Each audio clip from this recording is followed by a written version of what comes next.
Recording in progress. Hello, this is Reverend Twyla Reece. I am coming to you from Unity of Merced in Merced, California. It's so lovely to be here with you this afternoon, January 9th, 2022. I haven't been live with you for a few weeks here over the holidays, and it's so lovely to be coming to you today with a message of the awakened heart. Bodhicitta energy in the Buddhist tradition. How is your awakened heart? How is your loving and noble heart? Before we get started too far into this, let's take a moment and connect with your heart. Whatever you may be doing, if you're multitasking, as I often do when I'm on the computer, just stop for a moment. Just stop. Take a breath. Take a pause. And come into your awareness of your beating heart in your body. First of all, of your heart itself, but your own heart, that beautiful muscle that lives inside of you that is life force. Yeah. Are you becoming aware of it? If you put your hand on the center of your chest, there is magic that happens. It's science that is happening, but it's magical science. Magical in the sense that there is reason and order in it. But nevertheless, an awareness, a presence, that when you put your attention on your heart, there is a shift in the chemistry in your body. There is a quieting of your mind, the stillness of your breath, a deepening of your reflection, right? And maybe you're aware of any and all of these. The noble heart, the awakened heart, the heart of bodhicitta. So just breathe into that space for a moment with me as we settle in. I like to say that when we do coherent heart focus, that we are aligning our heart with the heart mind of the universe, with God, whatever you call that life force that is loving and benevolent and always good. First of all, when we take a moment to align ourselves with that, oh, there is a sweet peace that for me immediately comes over my body. That quiets my mind. And when I do it with the intention of aligning with others, there is a force, there is a beauty, there is a power that comes through. Aligning my heart with your heart and with the heart of the world. So take a couple of deep breaths and come into this moment of awareness. So as I said, I am speaking about bodhicitta. Bodhicitta, which is a Sanskrit word that means noble or awakened heart. And it is said to be present in all beings, and it is present in all beings. We individually and collectively are one with the mind of God. We are all energetic beings within the vast universe.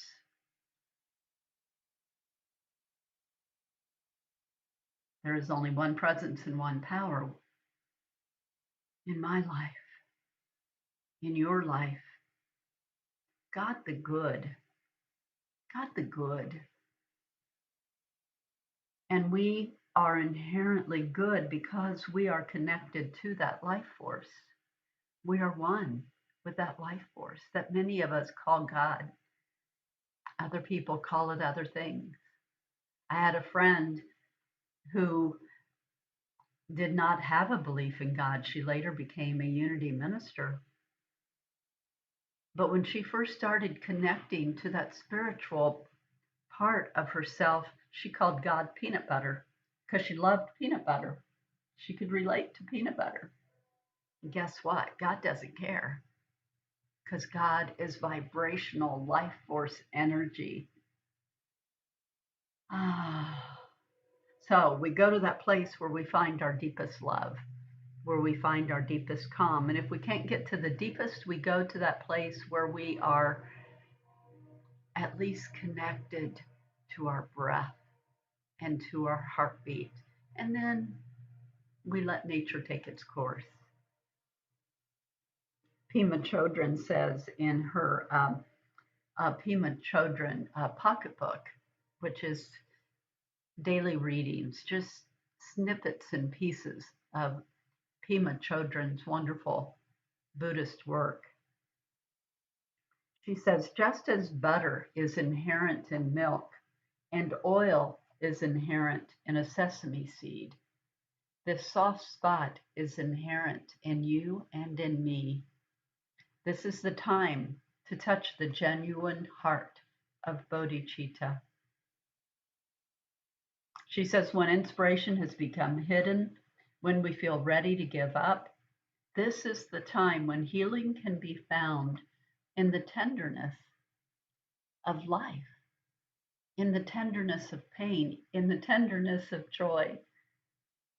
This is the time to touch the genuine heart of bodhicitta, to take a moment, to take a breath, and to connect with that noble and awakened heart. She says, just as a jewel that has been buried in the earth for 1,000,000 years is not discolored or harmed, in the same way, this noble heart is not affected by all of our kicking and screaming. We can kick and scream all we want, and it doesn't change the fact that that noble heart and all of the potential that comes with that is there, always present. Just being, we can either catch up to it or not, but nevertheless, just like that jewel buried in the earth for 1,000,000 years is not discolored, neither are we. Always one, always precious, always divine. Sometimes our egoic lives just have to catch up with that a little bit, don't we?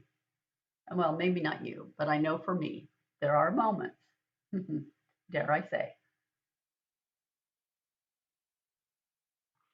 So, yes, within you is a noble heart. And maybe you don't feel that it has awakened yet, but nevertheless, it is there.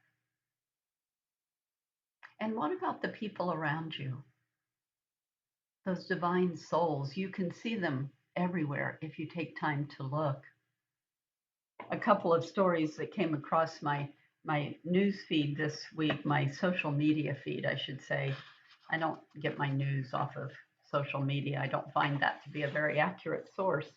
But across my social media feed, one was the story of a mother who had had a very busy day at work. And she picked her 1.5-year-old up from the babysitter, and she picked her other daughter up from school, her young daughter. And before heading home to take care of dinner and do everything else that needed to be done, she decided to stop by Target to get a few things that she needed.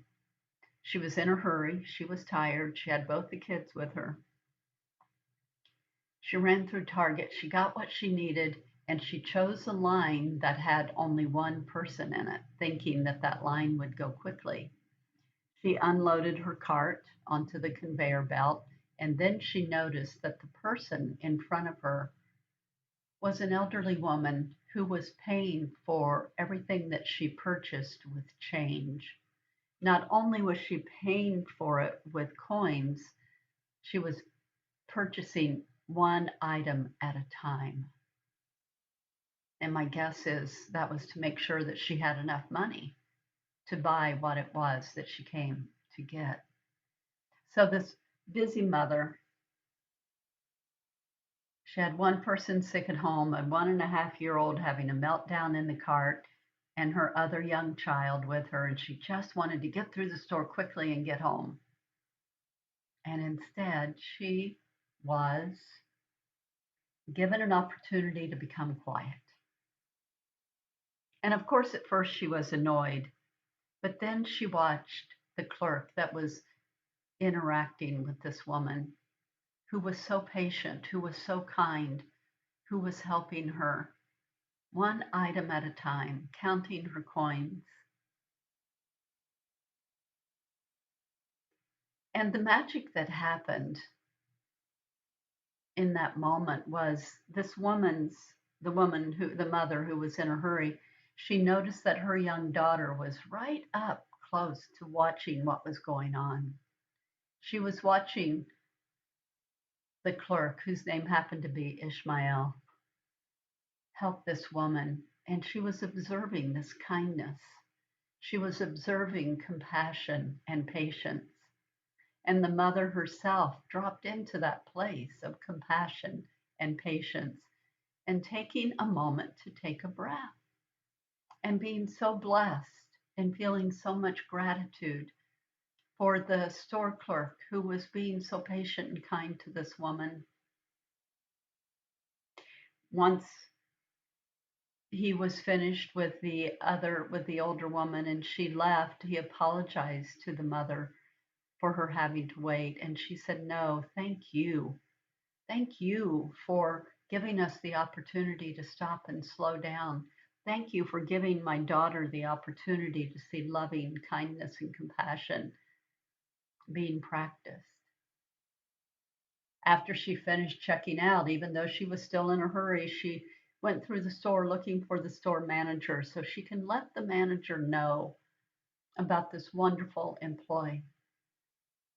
There are so many stories, aren't there? There's so many stories of loving kindness,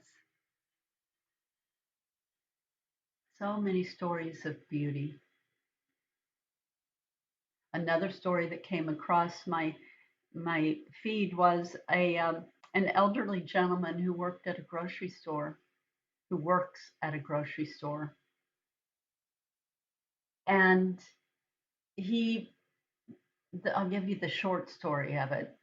He was in a conversation with a customer who was watching his grocery total go up and up as their items were being rung up, and they were having a conversation about it going over the amount that the man had hoped. And he said, "I hope I've got the money to pay for this," or something like that, to that extent. And the clerk told him, he goes, "That's okay, I've got you covered." And the customer said, "Really?" And the gentleman said, "Really?" And then, not out of arrogance, but just out of conversation, he pulled the credit card out of his shirt pocket.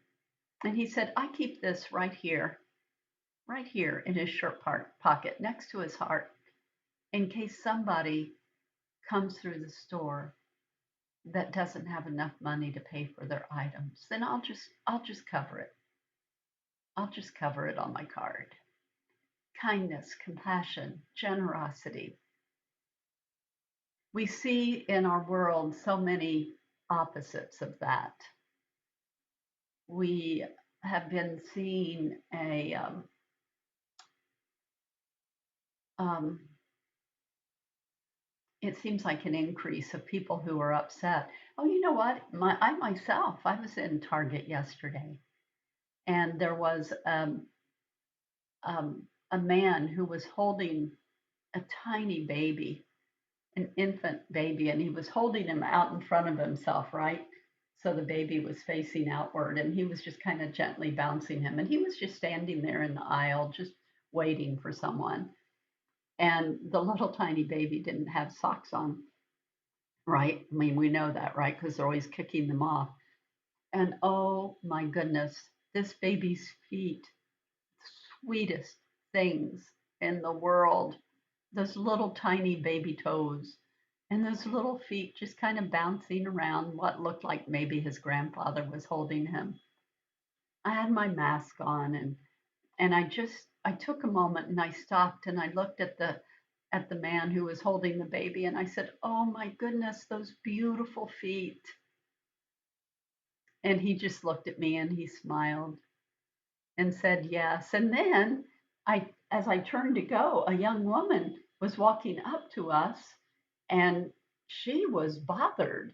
And she said, "What did she just say to you? What did you say?" And I was taken aback for a moment. And I said, "Oh, I was just commenting on the baby's beautiful feet." And the older man said, "Yes, the feet." And the woman who apparently was the mother, I just saw her countenance change. And she went, "Oh, thank you." And that was all. I went on my way. But at first, she was going, "What is she saying to you?" Like I was being the perpetrator, like I was saying something rude and unkind to this person. But I wasn't. I was just commenting on the beauty of the baby's feet. So I think each of us, we get the opportunity to just be a little more gentle, to take a moment and be that bodhicitta, be the noble and awakened heart. Be aware of the noble and awakened heart in yourself, in those around you, and the multitude and multitude of stories that we see, that we hear of around the world, of people being kind and loving. In spite of what it may look like sometimes to some people, we really do live in a generous and beautiful world. We really do. Love is kind, love is good, love is precious. Pema Chodron says, when you begin to touch your heart or let your heart be touched, you begin to discover that it's bottomless, that it doesn't have any resolution, that this heart is huge, vast, and limitless. You begin to discover how much warmth and gentleness is there, as well as how much space. When you begin to touch your heart and let your heart be touched, we can keep our healthy boundaries, but we can also let our guard down, can't we? And allow for life to be a bit more gentle around us. From 1 Corinthians 13, love is patient, love is kind. It does not envy, it does not boast, it is not proud. It does not dishonor others, it is not self seeking, it is not easily angered, it keeps no record of wrongs. Love does not delight in evil, but rejoices with the truth. It always protects, always trusts, always hopes, always preserves. So I invite you this week as you go about your day, today, as you go about tomorrow and the next days after that, that you just become aware of being a little more kind and a little more loving. If you've already got that handled, then be a lot more kind and a lot more loving. Live in gratitude, live in patience, live in love. From an unknown author, I will close with this. We talk so much about people who hurt, that we forget about people who heal. There are people who are real sun in the cloudy days, people who reach out to us, encourage us, remind us of what is good, and people who help us organize our feelings. They are true divine compasses that guide us when we are disoriented. Just as there are toxic people, there are medicinal people who, when they come close to us, heal our souls.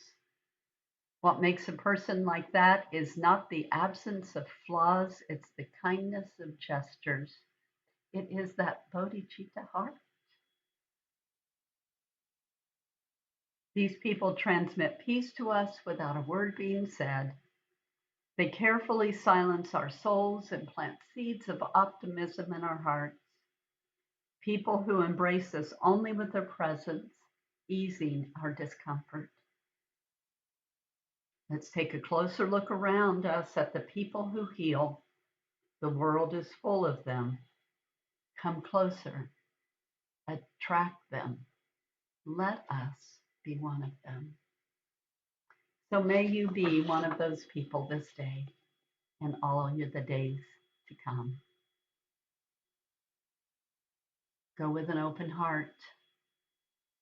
Feel the